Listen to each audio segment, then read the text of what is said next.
All right, so today we have Osama Khlaif tell us about twisted indices and IR dualities for some 3D n equals to 2 theories.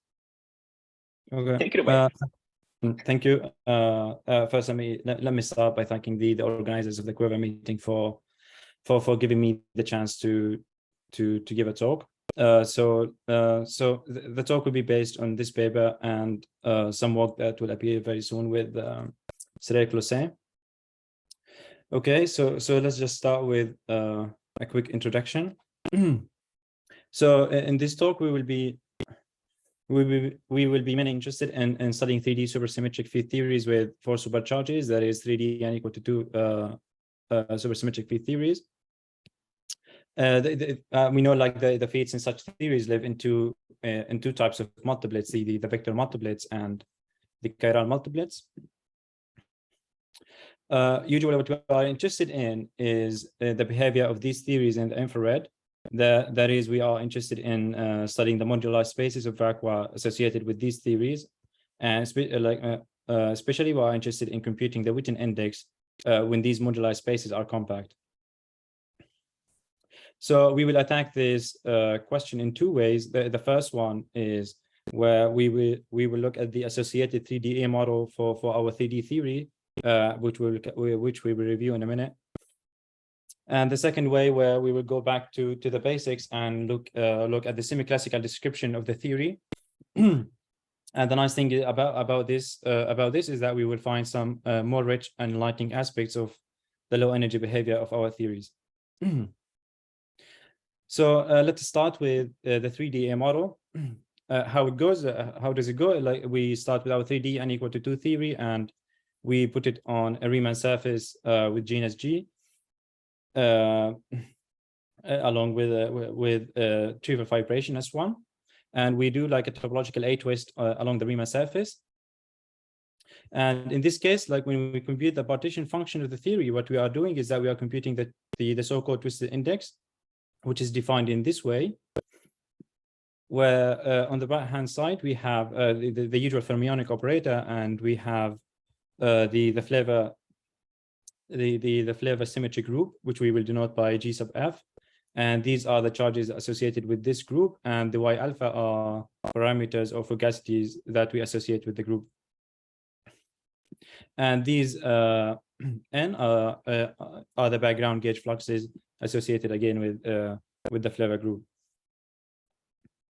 Now, what is nice about this is that we know that effectively this theory can be described by the Coulomb branch of 2D n equal to 2 to theory on the Riemann surface, along with the Kaluza-Klein modes living on the fibers. And the Coulomb branch in this case is parameterized by the gauge parameters that we denote by U sub A, where A runs from 1 up to the rank of the gauge group. Where in this we will be mainly interested in U and C, as we mentioned. And these sigmas are the real scalars that appear in the gauge vector multiplet, and bold A, the bold A here is the holonomy along the fibers. And we will instead use the gauge parameters XA, which are the exponentials, since they are invariant under large gauge transformations.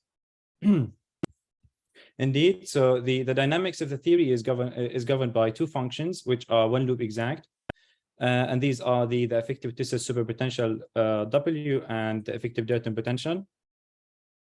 Now, the nice thing about this is that given any quiver gauge theory with meta in any representation, one can write explicitly the associated W and omega. And again, as I mentioned in our work, we'll be mainly focusing on the case where we have just one single gauge group, which is U and C, and we will couple it to meta only living in the fundamental, anti-fundamental representations. Sorry. So now, instead of giving you long formulas for how W and omega look like, let's assume that we know how they look like indeed, and what we are knowing the form of W and omega, we can compute the supersymmetric vacua of the theory by looking at the Betti-Ansatz equations. Now, these equations are defined in terms of the gauge flux operators, which are in turn defined as the exponential of the derivative with respect to of the effective tensor superpotential with respect to the gauge parameter XA. And from this point of view, the Betti vacua are defined as the following set of solutions, where indeed, like, there are solutions of the Betti vacua, and we don't consider the cases where we only consider the cases where XA not equal to XB for different A and B. And we need to keep in mind, like, we still have the residual gauge symmetry, which is the Y group, and in this case, it is just a permutation group of NC characters.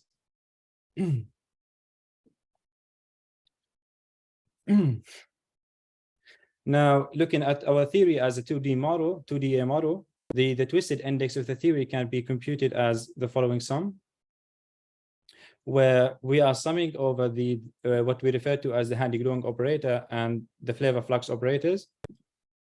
And so again, like, the Handy-Gluing operator is defined in this way as the the exponential of the effective dilaton potential times the Hessian associated with the effective twisted superpotential, and the gauge flux the flavor flux operators are defined similar to the gauge flux ones, like as the derivative with respect, but this time you take the derivative with respect to Y alpha, and there should be a partial here.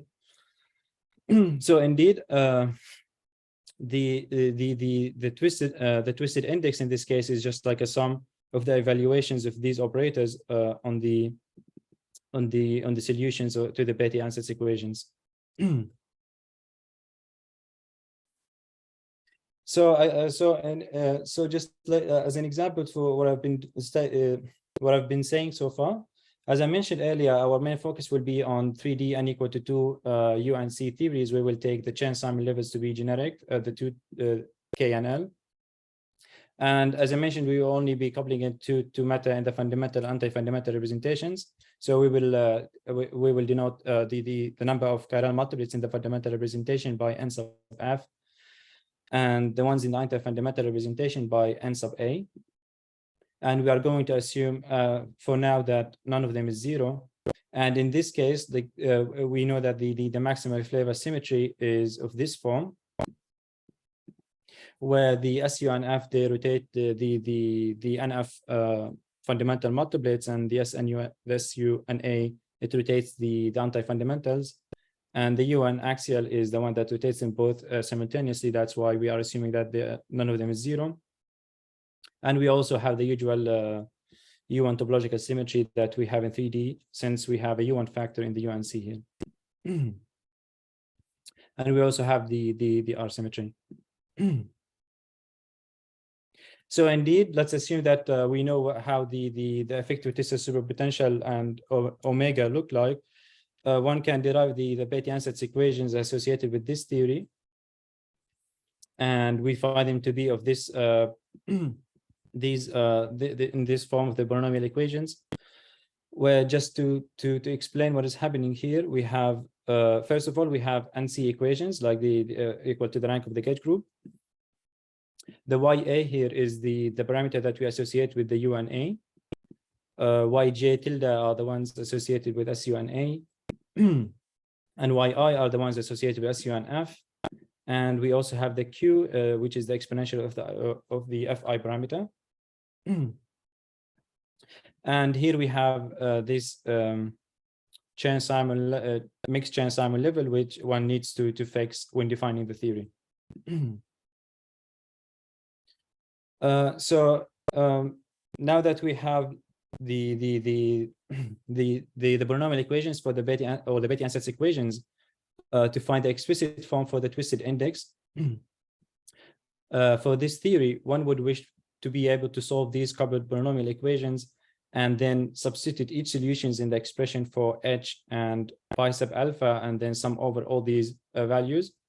Why they are coupled, and we can see that they are indeed coupled equations with coupling that is of degree L, which is the L that appears here. A very special case for this computation is for the genus 1 Riemann surface. That is when we put the theory on T3. In this case, we end up computing the Witten index, and we will be denoting it by this in this form. And one of the main goals for our work here is to have an explicit formula for this index for generic Chern-Simon livers and for generic number of NF and NA. So, but I mean, let's make the obvious observation, which is that the computation mentioned in the above paragraph is almost impossible to do. The idea of solving the coupled polynomial equations and finding the explicit form of the solutions and then substituting back in the form of in the Hadamard-Globing operator and the flux operator, this is quite a task to do, assuming it is possible. And here is where algebraic geometry, more specifically bner-basis techniques, come to the rescue. But before we see how this works, are there any questions up to this point?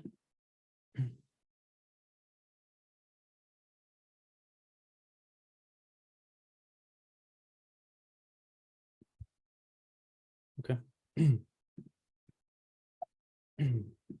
So indeed. So what do we have? So we saw that we have these Bethe-Ansatz equations, which are polynomial equations. And what we can do is that we can define the Bethe, what we refer to as the Bethe ideal, which is just like the idea that is generated by these polynomials. And this is indeed an idea that lives in the polynomial ring with respect to the gauge parameters. And the feed K here is the feed of fractions of the flavor fugacities.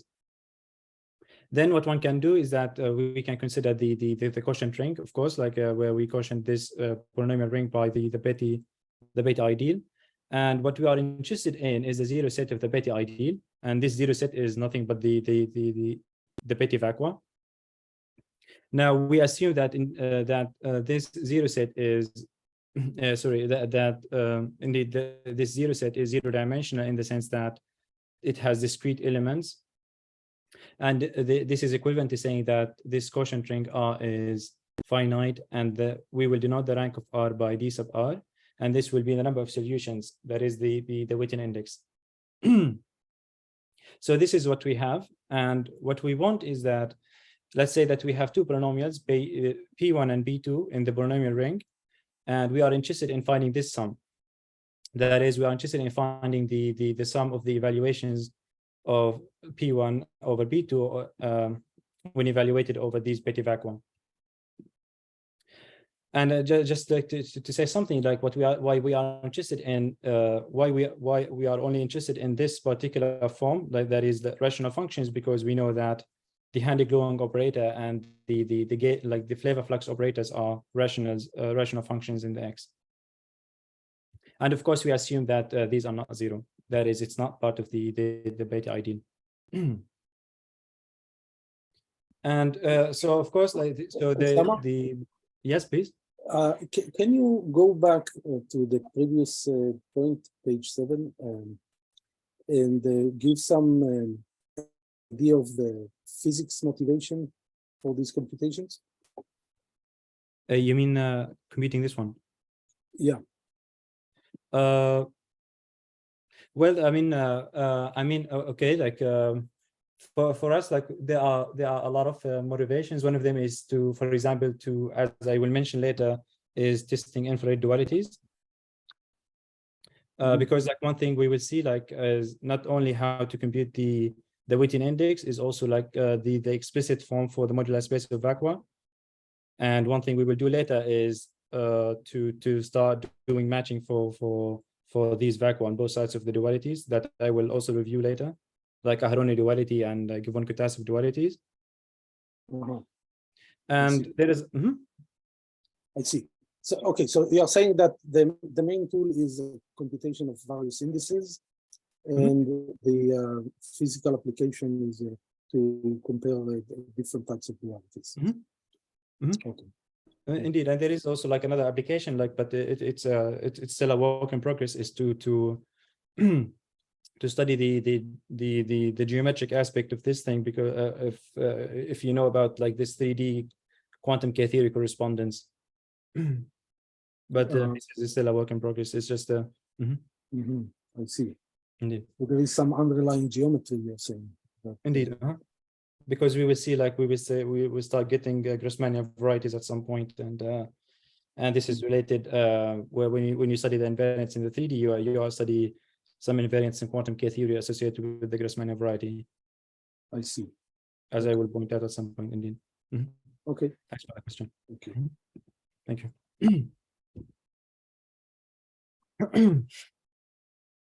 So indeed, as I was saying, like to achieve this, we will use the so-called Grobner basis.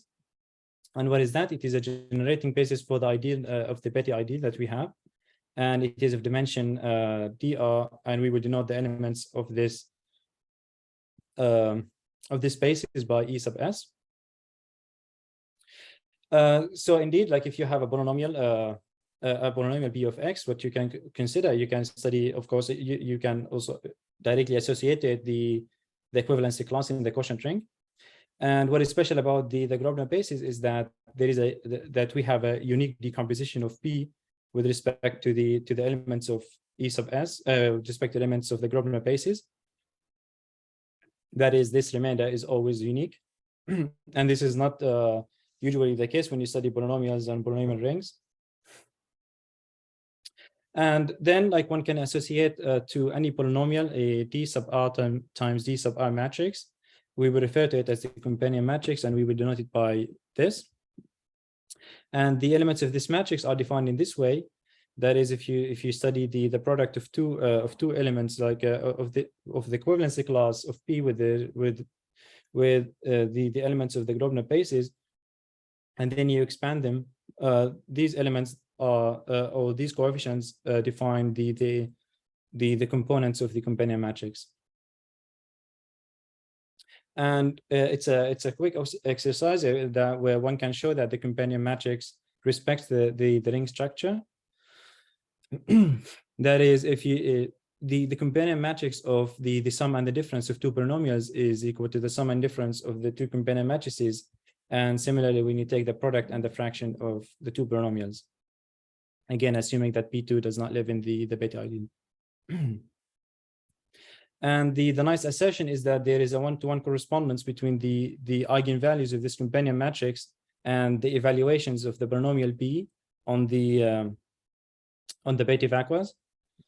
And in particular, the sum of the polynomial, the evaluations of the polynomial on the Betty vacua is equal to the trace of the companion matrix. So indeed, instead, like of computing the instead of finding the explicit form for the Betty vacua and then substituting back in the polynomial and summing over, all you need to do is to find the companion matrix associated with this polynomial and take the trace of that matrix.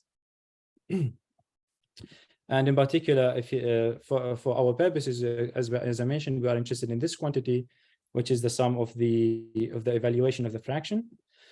And this is according to this assertion, this is simply the trace of the companion matrix associated with the fraction, and we saw here that it is of this form. Indeed. So indeed, like this is one thing we did, and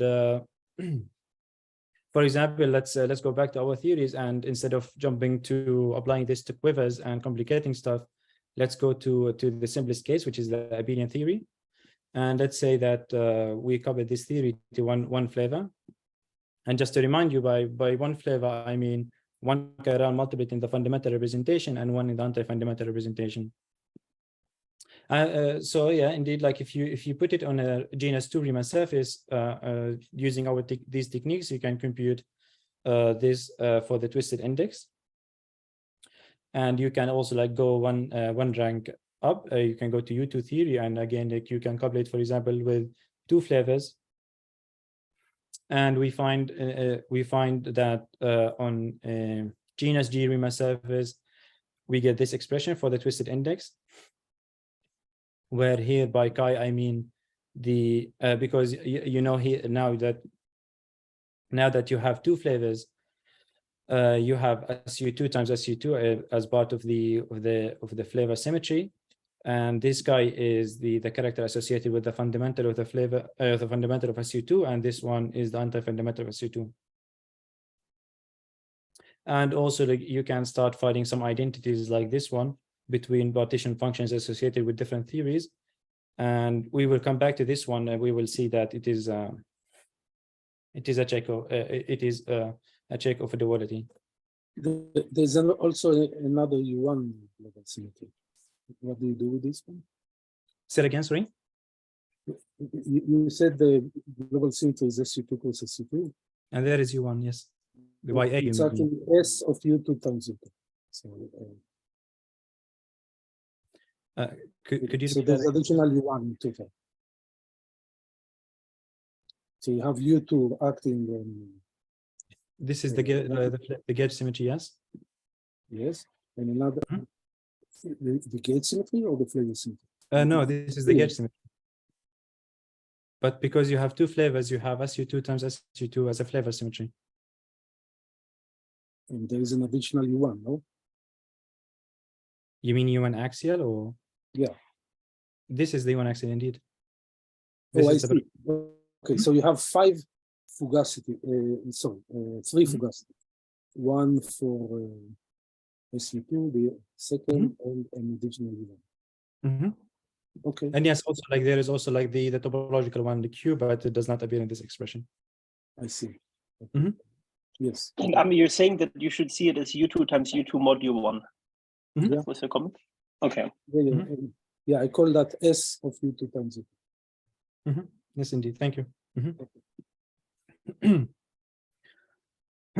So indeed, and as I said, we will come back to give an interpretation for this equality between the two.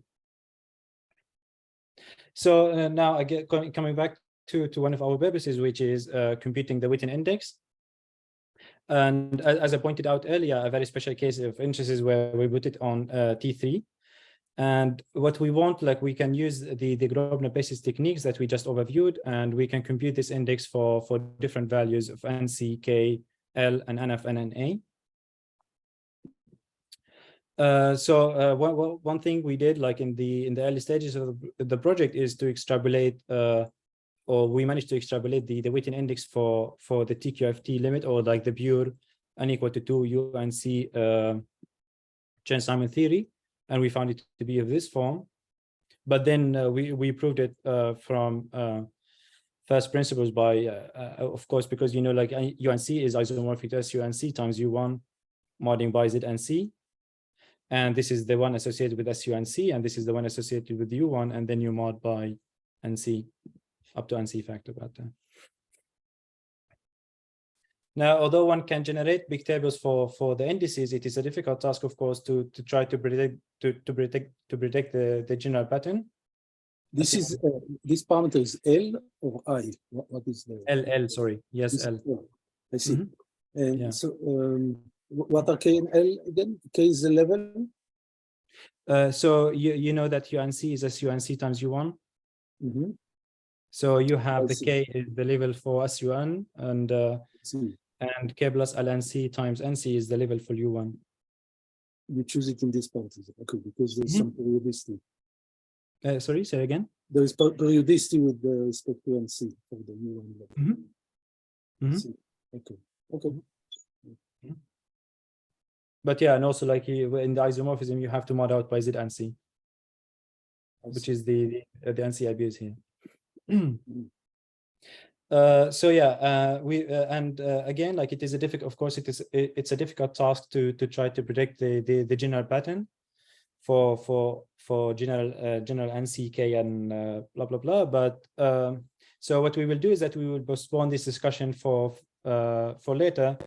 And now, just for the sake of fun, we will just look at some tables that we can generate using the bner-basis techniques. So, for example, if I take U2 theory and I couple it to 4 multiplets in the fundamental representation for different values of K and L, you can generate this table. And what is special about this is these values, number 6, excuse me, because we know that number 6 is equal to 4 choose 2, which is the Euler characteristic of the Grassmannian variety 2, 4. Which we will come back to more later. But yeah, like we find that, for example, like for different values of K and L, you end up with with a Grassmannian variety, or like the index being equal to 4 choose 2. And the reason I'm lighting these by blue will be more clear later, which is the case where k is equal to NF over 2 and L being positive. And similarly, you can do the same, like adding one multiplet in the fundamental, that is considering 5 instead of 4. And I mean, okay, like one thing to keep in mind is that, for example, if you see here that I took k to be integers, and here I took k to be half integers, and this is as we all know, this is related to the parity anomaly, that we need k plus NF over 2 to be integer. And for example, like here again, like I highlighted these by red, and these are 10 is equal to 5 choose 2, which is again the Euler characteristic of the Grassmannian variety 2, 5. And similarly here, if you see like, and these the ones highlighted in blue are the ones where k is equal to NF over 2 and L is positive, and we will come back to this point later. Indeed. So are there any questions up to this point? A question. Yes. Do you know which of those subset of those theories which will be realized on a brain? Realized on a brain system? No, sorry. Yeah, you said brain, right? A brain. Yeah. Like you see, like I'm still. I'm not an expert in on brains, and okay. Yeah. Fair enough. Okay, yeah. Thank you. But yeah, I would love it if you would teach me about these. I mean, at some point. I see. Thanks. We have to figure out the answer. Cyril might know the answer already. Mm-hmm. Yeah. But as far as I know, the case L different from 0, we don't know how to realize on brains. You know, the case, when because when you have parallel or brains to get an equal to system or an equal to system, you naturally get the same factor for the full UN. So this general chance-Hammer level, as far as I know, no one has realized it on brains. Yeah. I see. Okay. Thank you. L non-zero is not realized, is it? Yes. Okay. Okay. So like let's move to the second part, where we go through, as I mentioned, to review and go through some recently proposed infrared dualities. So like an infrared duality, as we know, is just like you start with two theories in the UV which are distinct, and then like they float at the same point in the infrared. And the well-studied and the most famous example is the Aharoni duality. So I will be calling the one to the left as a standard to the electric theory, and the one to the right the magnetic theory. So one thing to notice about the Aharoni duality is that we have the chance-Simon level to be 0. And of course, like these are just singlets, and we are adding the same number of fundamentals and anti-fundamental on both sides of the duality. So now the question is, can we find dualities where we have non-vanishing chance-Simon levels? For example, like for non-vanishing chance-Simon level k for starters. And of course, like to have a non-zero chance-Simon level, we can integrate out matter by giving them real masses, which is one of the beautiful features of 3D chance-Simon theories, is that when you integrate out matter, you start getting shifting. You start getting a shift in the chance-Simon levels. And doing so, this will lead us to Givon-Kutasev duality and to its chiral generalizations. And to review these, let me just define the chirality parameter k sub c, which is the difference between the number of fundamentals and anti-fundamentals that I would like to end up with. And we will see that there are two different cases for this duality, and they depend on the relation between k and kc. But in the three cases, on the electric side, we have the same theory, which is U and C at level k. And again, we have NF fundamentals and NA anti-fundamentals. Meanwhile, on the magnetic side, we will have the first case where K is greater than Kc. We will refer to it as minimally chiral case. And we will find that the magnetic side has the following rank, and minus K as a Chern-Simon level, and these mesons. Now, the imaginary chiral case is the case where K is equal to Kc, and we will find that the magnetic theory has the following rank, and we will be left one of these singlets, which are in the original Aharoni. They correspond to the monopole operators. And for the maximally chiral case where K is less than Kc, we end up with the same rank as the case before, but we don't have any of the singlets. So indeed, like, this is how can you get dualities with non-vanishing K? But then the question is, starting with Aharoni duality, is there a way that we can get a duality with L not equal to 0? And of course, the answer is yes. And this is the SL2Z action of Kapustin, Schussler, and Witten. That was applied by Amrati and Rota. So how it goes, like, so let's start with our 3D n equal to 2 UNC theory, which is the one that we have on the, let's say, on the electric side of Aharoni duality. And let's recall also that we have a topological symmetry, UNT, since we have the U1 factor inside UNC. And let's associate to this topological symmetry the parameter tau. One thing we can do is that we can gauge this symmetry. And when you gauge this symmetry, you will have a new U1 factor in the new gauge symmetry, and hence you will have a new U1 topological symmetry, which we will denote by U1 T prime. And let's associate to it the parameter tau prime. Now this process is called, we will refer to it as the S action.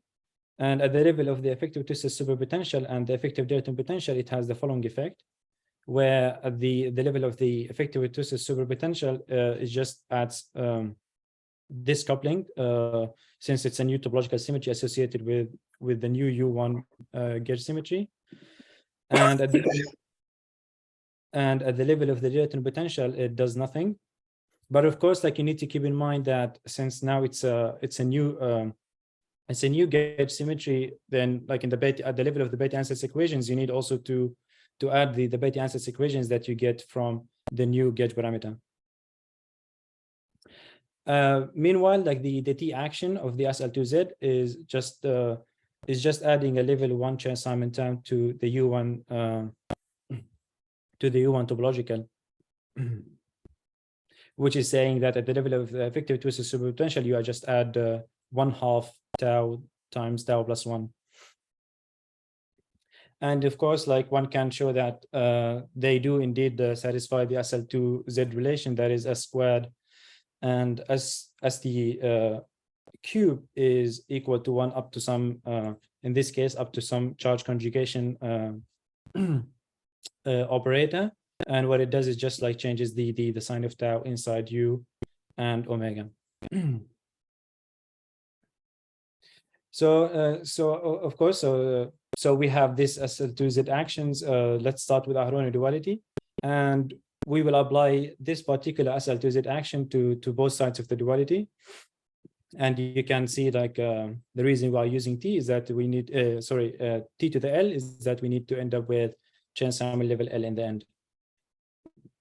So of course, like, if you so indeed, like, you apply this action on both sides of Aharoni duality, again, which was done by Amrati and Rota, and we end up on the electric side with UNC 0 LNC.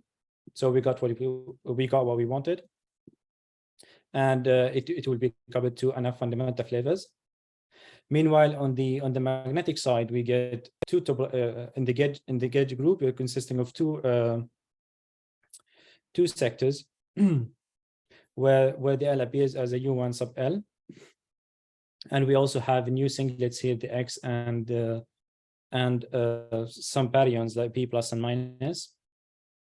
Now, the reason these like this X and P plus minus appear, because at some point when you apply this this particular SL2Z action, you will end up with a U1 factor and in the gauge group, and you will have one chiral multiplet charge under it, and then you can use the usual SQED XYZ symmetry, where you end up with this part of this superpotential.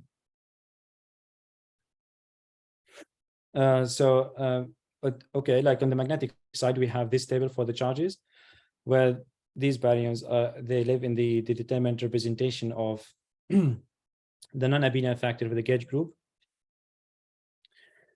So voila.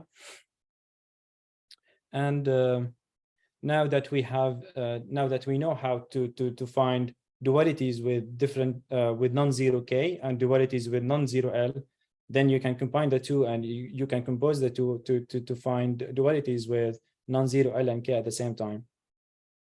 That is, we will apply the SL2Z action to the chiral JK dualities that we reviewed before. So like doing so, like for the three cases, on the electric side, you will end up with U and C and non-zero K and non-zero L.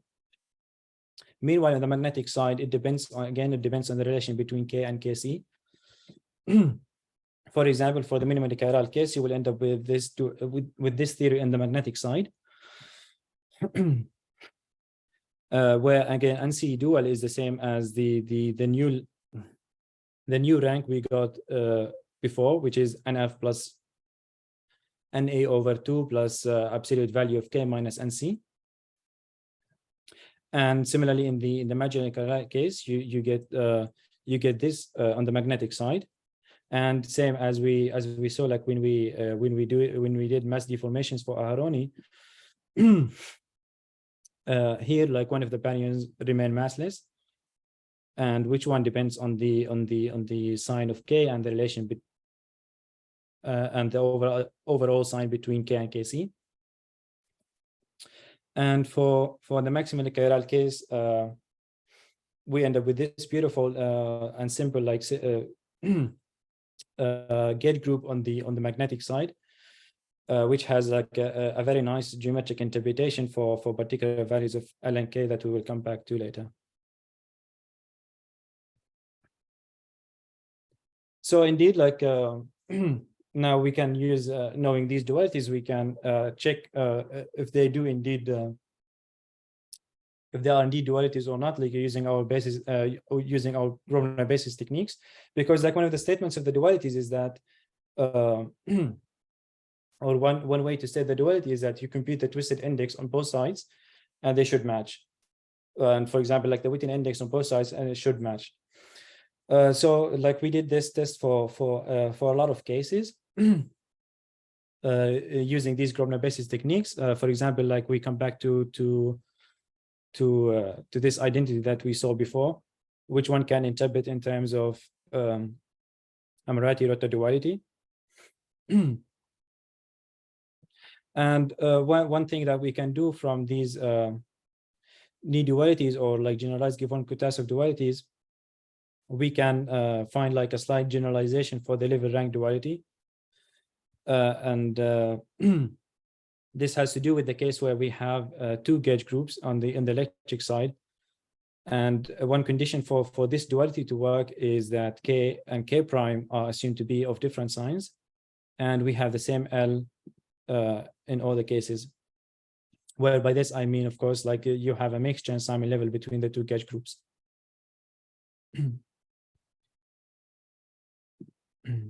Any questions up to this point?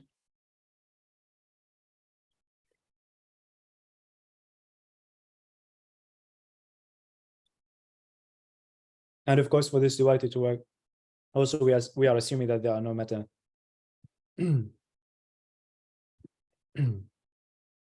And this what is nice about this duality is that it will be interesting and very useful, like when you start doing the matching of the vacua across the dualities. So now we come back to Witten index once again. So again, like recall that it was difficult for us to find a compact form for the Witten index using the Grosvenor basis techniques. But what we can do is that we can follow the trick that was followed by Closset, Kem, and Willett, and one can show that the Witten index has the following recursion relation. For example, like you can use this recursion relation to solve for the case where you have the same number of fundamentals, anti-fundamentals.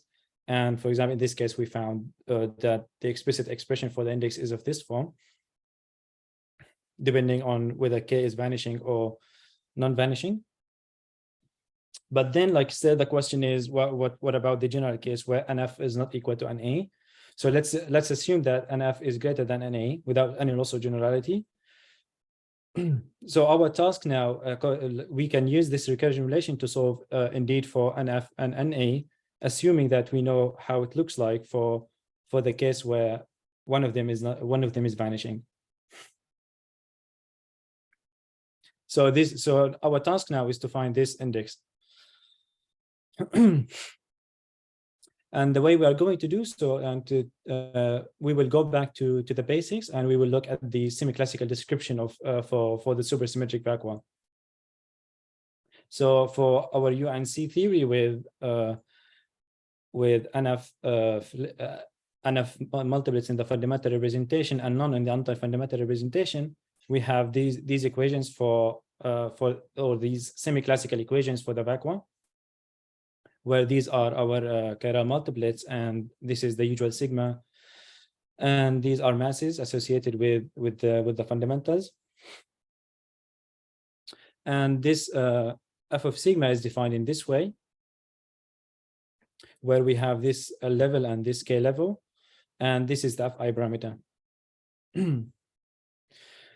And to make life relatively easier, let's take the masses mi to be 0 and xi to be non-vanishing. In this case, we have these equations, and our task now is to solve for these equations.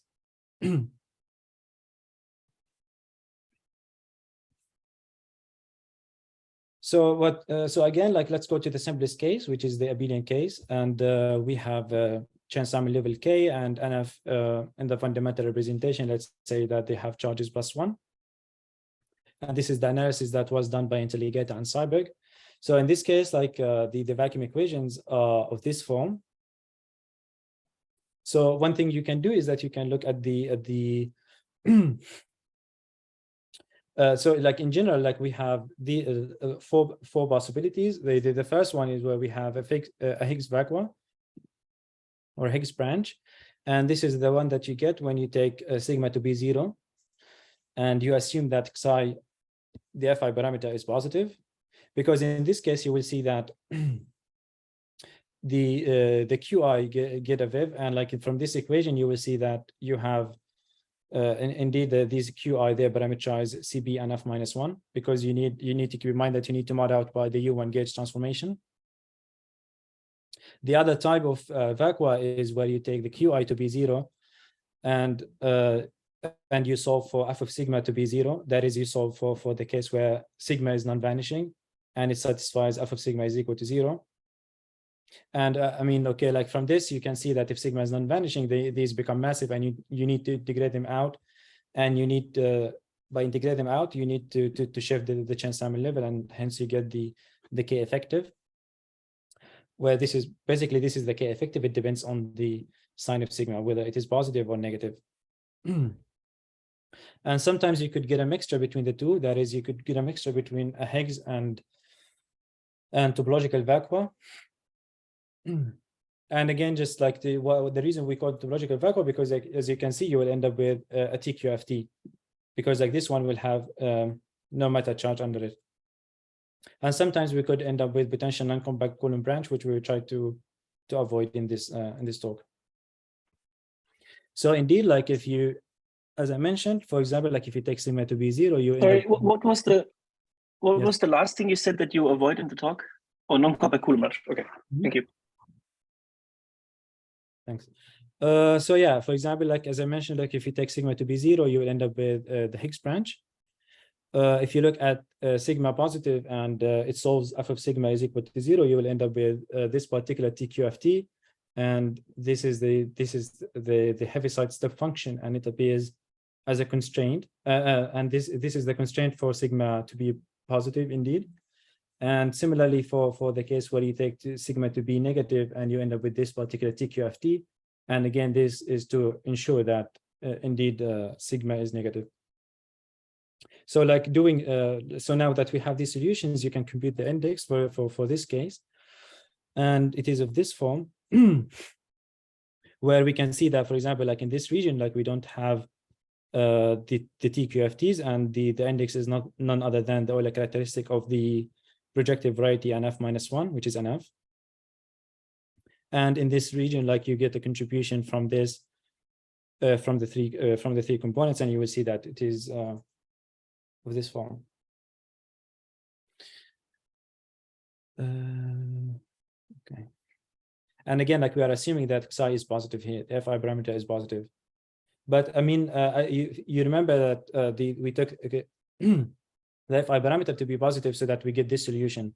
Otherwise, like in this equation, you will see that you have a semi-definite on the left-hand side and a negative value on the right-hand side, which has no solutions.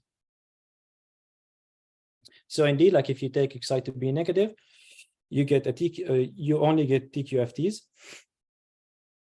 And again, like these boundaries are for these TQFTs to appear, that is like for them to be either positive or negative for the sigma.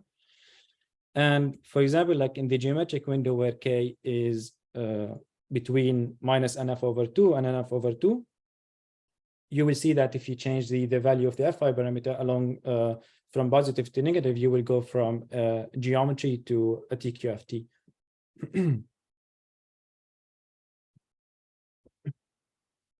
Indeed.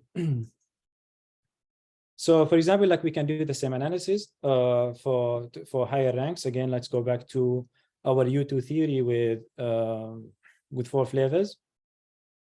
If you look at the different values of K and L, and like you look at the solutions for these different values, you will see, for example, like let's take this one, for example.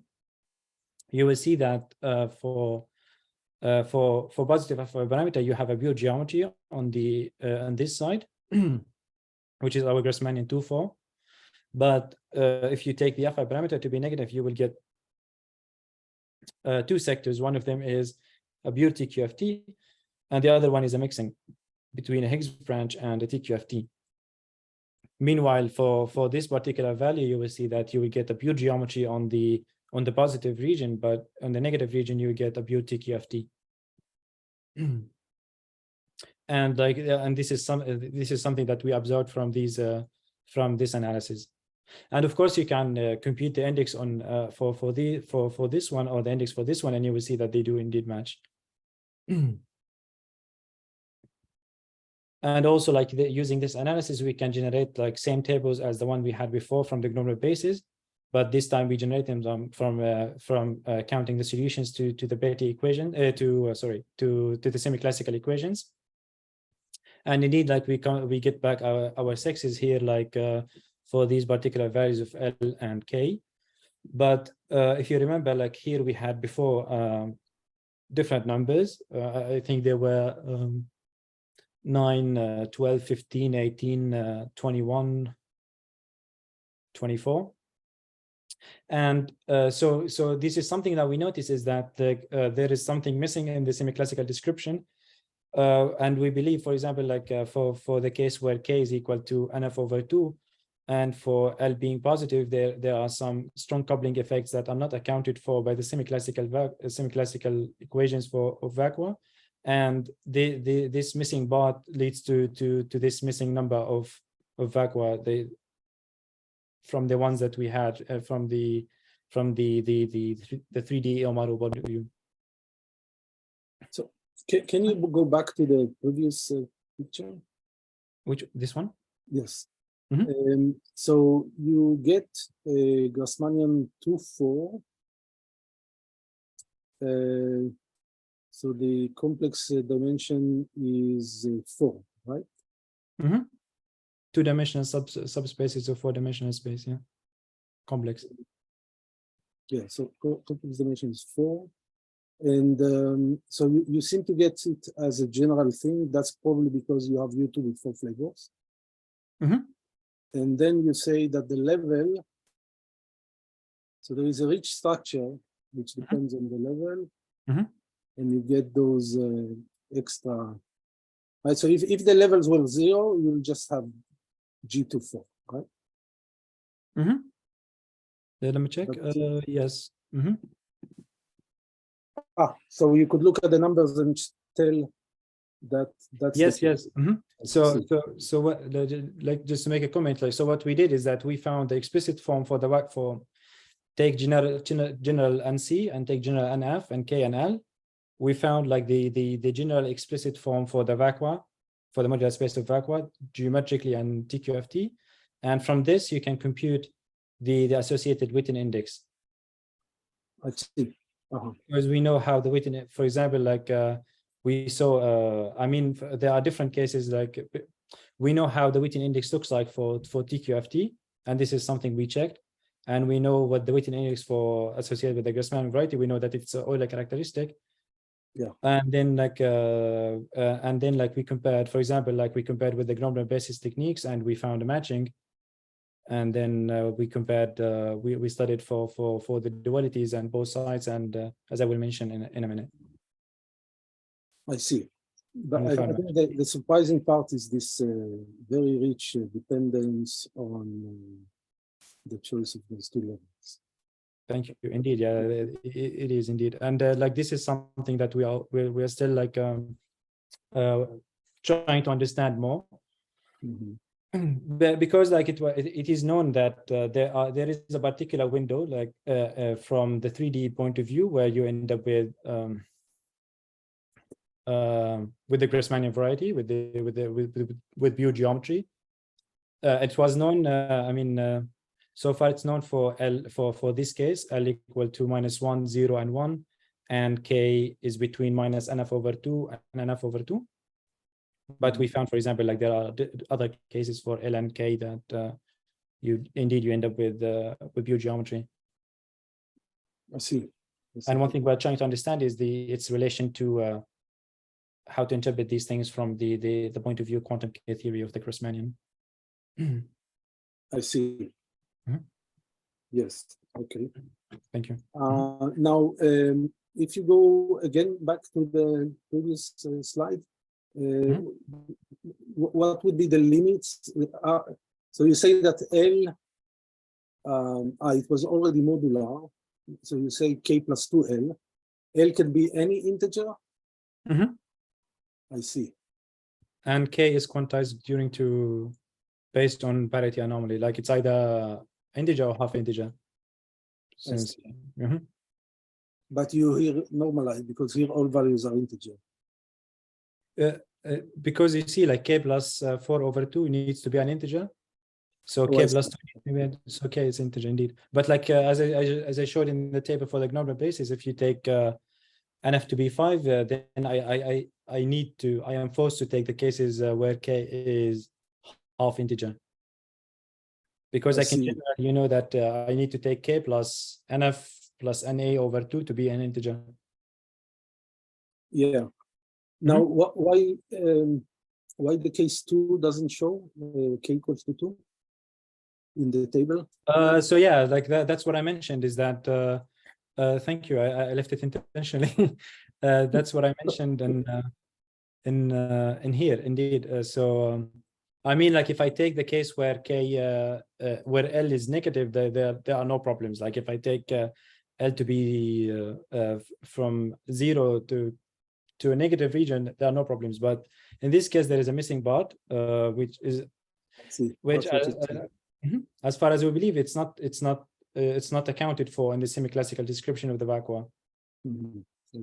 Because as I mentioned, like we compared between what we got from the 3D model and from the semi-classical description, and we found that there is a difference. Like there are some missing components here if you compare it with the table that I had before. Most likely monopole operators. No, I'm not sure, to be honest. Like I see. And like we found the general pattern to be for the case NC equal to 2. We found the general pattern to be of this form, and like we know how also like the general pattern for generic NC and NF, how it looks like. I see. Okay. Very good. Thank you. Awesome, thanks.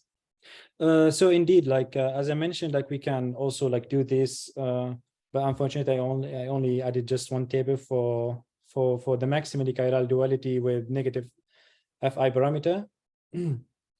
So if you remember, like we had this maximal knee duality, and for example, like if you take the Fi parameter to be negative, you will see, and you study how the vacua look like on the electric side, on the magnetic side, you will get for different values of NC, K, L, and NF, things like this. And okay, let me just start with the relatively simpler ones. So for example, like here, you have the U1 -3, which matches with the U1 -3.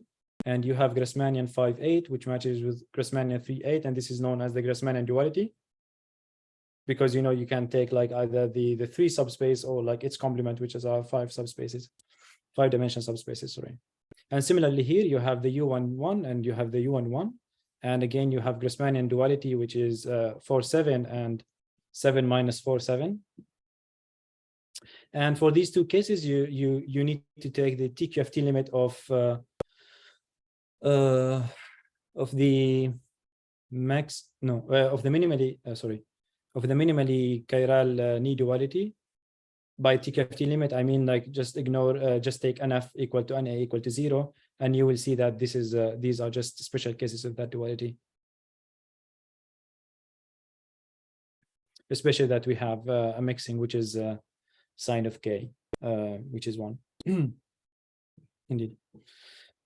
So just like as a summary, like in this talk, we saw how one can compute explicit form for the twisted indices of 3D theories. And we discussed how we can derive an explicit formula for the Witten index for UNC gauge theories coupled to NF fundamentals and NA anti-fundamentals, and we saw also like how to match the vacua across inferred dualities. And we also like we did this to a lot of different cases, which I did not include in this talk. And we also saw like this new feature of 3D theories, like which is the some sort of geometry TQFT correspondence along the Fi line. And this is analogous to the one we know from 2D GLSMs, where you have if you change the Fi parameter, you go from Calabi out to Landau-Gunzburg. And it would be interesting, of course, like to explore this correspondence further. And for example, like to see how the algebra of line operators on both sides, and the TQFT side and the geometry side, they do match. And this is still a work in progress. So let me stop here and thank you. Right, let's thank Osama. Yes, thanks. Very nice. Do we have questions? I see Podol has a raised hand. Yes, please. I have a question, very nice talk, thank you. Regarding the topological vacua, nice table that you just listed. So I assume that those have one form symmetry, right? Can you understand how I realize this from the UV description? Thank you for the question indeed. And to be honest, like again, like I'm no expert in higher form symmetries, but like you want level 3 -3, for example. I would say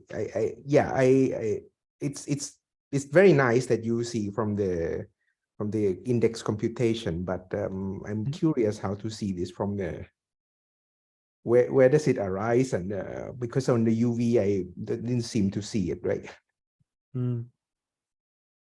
What higher form symmetry do you have there? I don't see higher form symmetry on those TQFTs. You want level 3, you want level K usually have ZK, right? One form symmetry. Oh yes, sorry, there will be an accidental Z3, yes, okay. Yes. And how do you see, because you screen completely by the fundamental matter. So in the UV, I don't see sorry. it seems to be emergent in the infrared. That would be very nice.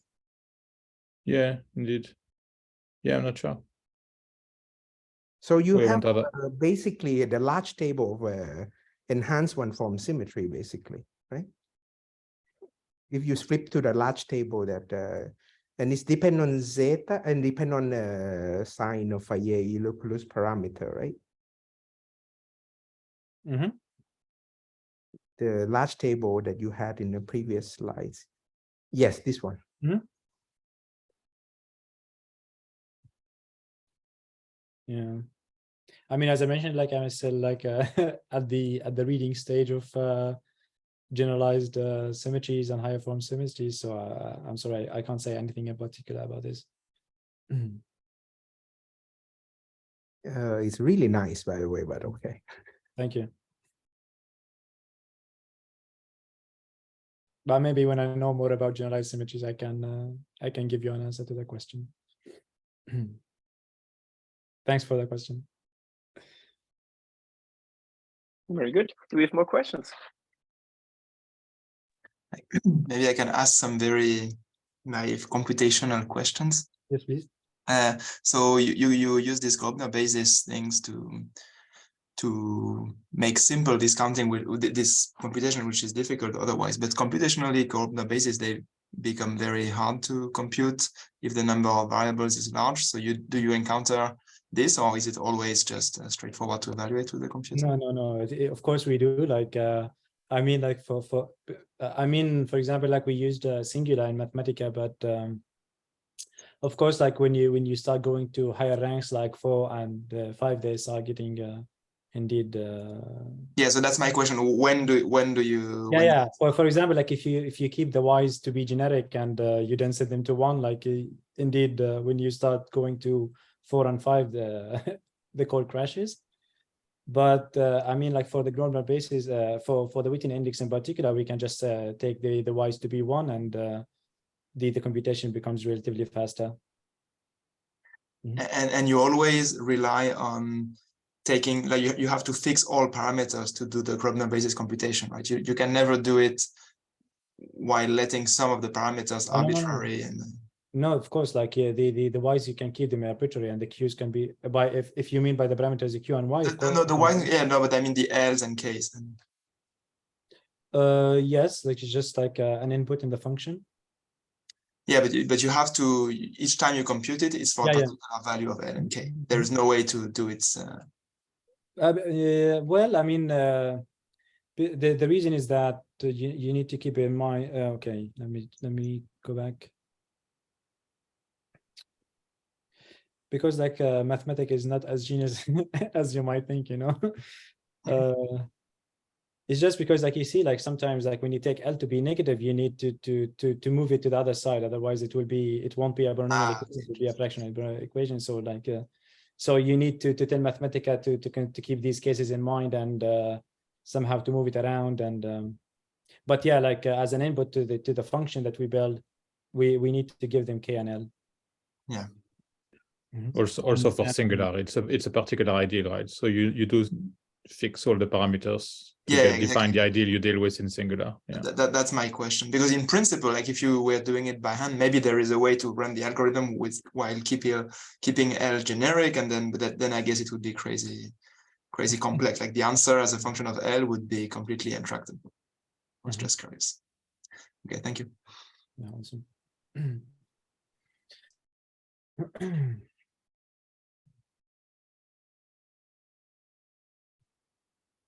Do we have more questions? Can you go back to the geometry, please?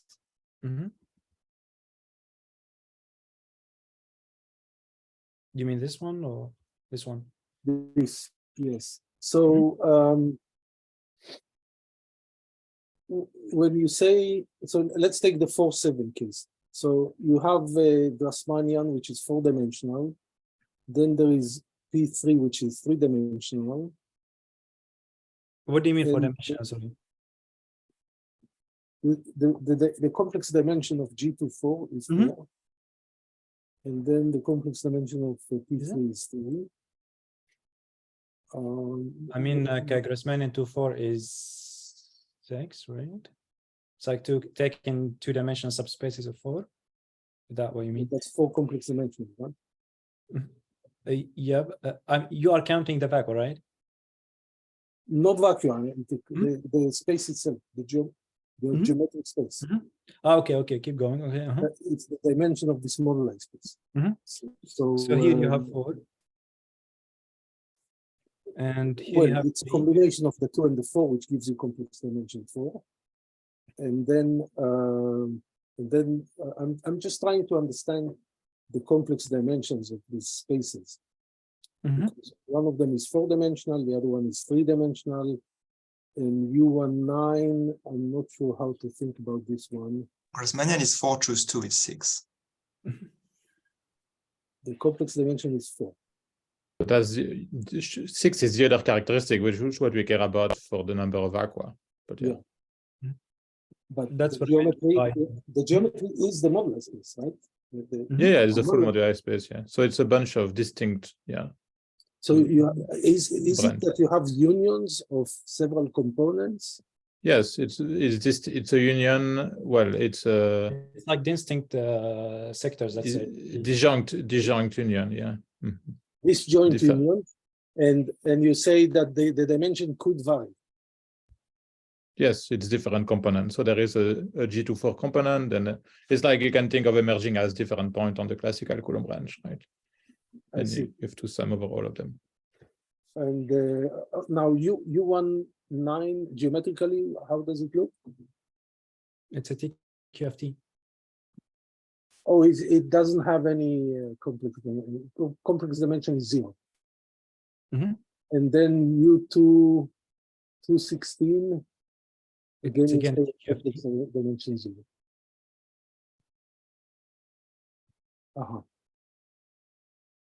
Okay, yeah, it's so there seems to be always a top component, which is the 4-dimensional guy, and then you have those lower guys. That's actually the pattern that we followed when fighting the general case, is that you can get a pure topology, or like you can pure geometry, sorry, or you can get a mixing between geometry and TQFT, or like a pure TQFT. And the pure TQFT could be like one gauge group, or two mixed gauge groups, like 2 mixed gauge groups or 1 gauge group, for example. So can you also think of it as having U2 with 4 flavors, T3 is U1 with 4 flavors, and then the non-geometric part, that's no gauge symmetry, but I don't know how to think about that. In general, let's say you do U3, will you have 4 cases with the lowering dimensions? Let's say 2 and 5. 2 and 5. So will you get so 2 and 5 has dimension 6, and then the lower component maybe CP4. How did you count 2 and 5 dimensions? Grassmannian 2 and 5. 2 and 5. Yeah, 2 and 5 has dimension 6, right? As a flag variety. If you ask what is the dimension of the flag variety 2, 5, then it's 6 complex. Okay. I mean, like for us, like what we care about here is the Euler characteristic, because and not the complex dimension of the space. I see. No, like the number. For example, like if I want to compute the contribution of this particular sector to the Witten index, I'm computing the Euler characteristic. 4 choose 2. Yes. Yeah. The contribution to the Witten index indeed is 4 choose 2. 4 choose 2 indeed. Yeah. And here for P3 the contribution will be 4. Times the contribution coming from this one, which is 9. I see. And then plus the contribution coming from this one, which is as we saw for the general case, it would be I don't know, 8. Yeah. So you say that those topological sectors will add the degeneracy to the graph line. Mhm. Mhm. Mhm. I see. Okay, Indeed. good. Yeah, it's Thank you. plenty of Thank you. things to observe. Yes, thank you. Awesome. Thanks.